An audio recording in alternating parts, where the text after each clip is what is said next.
Pour te remercier de m'avoir suivi jusqu'au bout, je t'ai fait un petit bonus, le porte-monnaie, avec une petite poche pour les sous. Tu peux rajouter impression ici si tu préfères. Et des compartiments pour les cartes bleues.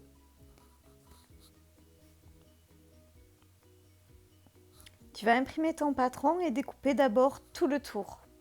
Ensuite, en deuxième partie, tu découperas juste la partie intérieure. On commence avec le grand patron.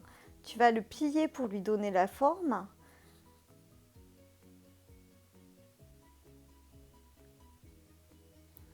Puis, tu vas le positionner sur ton tissu afin de découper tout le tour. Tu peux également tracer au stylo avant si tu préfères. J'ai choisi volontairement de ne pas doubler ce porte-monnaie pour qu'il reste plus fin et plus maniable. Si tu veux, tu peux découper exactement la même forme et la coller de l'autre côté avec de la colle spéciale tissu. Cela te fera une finition intérieure plus jolie, mais par contre il sera un peu plus épais. Le simili-cuir ne s'effiloche pas, donc tu peux tout à fait le laisser comme ceci. Voilà, tu gardes ton patron en entier et tu découpes tout le tour.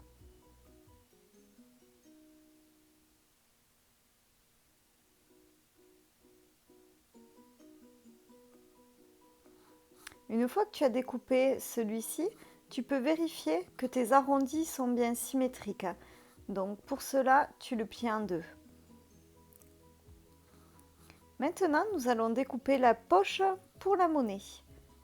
Donc tu redécoupes ton patron en suivant les lignes de côté. Tu enlèves les deux arrondis. Et tu découpes la forme de la petite languette.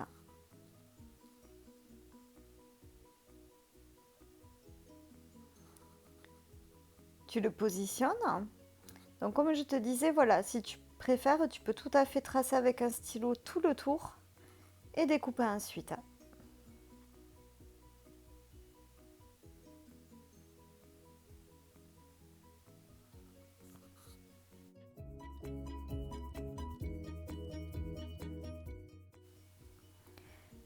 Comme mon stylo n'avait pas très bien marqué, je reprends mon patron afin de bien découper tout le contour.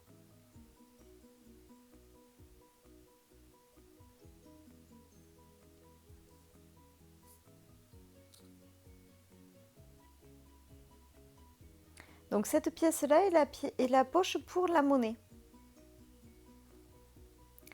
Je vérifie la symétrie, donc si ça dépasse un peu, tu recoupes. Et je vais faire la même chose pour les arrondis.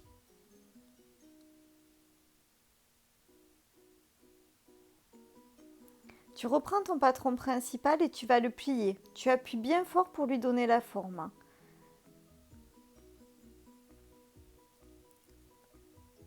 Voilà, tu effectues ton pliage de façon à ce que ça forme un joli rectangle.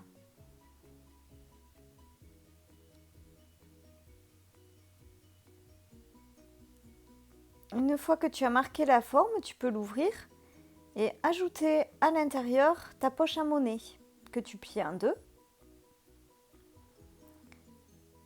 Tu as une première couture qui va se situer au milieu de ton arrondi. Donc tu positionnes ta poche à monnaie et tu mets une petite pièce.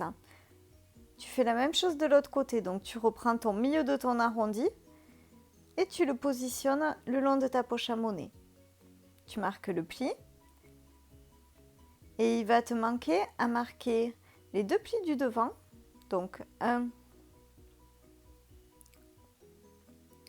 et 2, et les deux plis du derrière. Maintenant, tu vas pouvoir réaliser les coutures de chaque côté le long de tes plis. Il te restera à rajouter la pression et ton porte-monnaie sera terminé. J'espère que ce petit bonus t'a fait plaisir. Je te laisse et je te dis à très vite. Bye bye!